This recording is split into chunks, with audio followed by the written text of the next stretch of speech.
वालेकुम सामीन यकुम शाबानुल की तारीख़ शुरू हो चुकी है। 11 फरवरी है।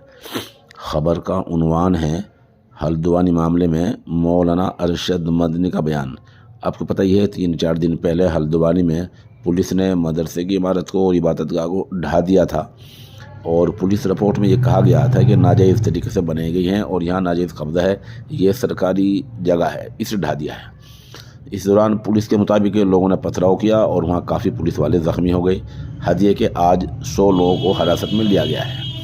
इस बीच जमीयत उलमा हिंद के कौमी सदर मौलाना अरशद मदनी का बयान है, जिन्होंने कई बातें अहम कही हैं। नंबर 1, पुलिस के इस काम की मजम्मत की है, कहा ऐसा नहीं होना चाहिए था।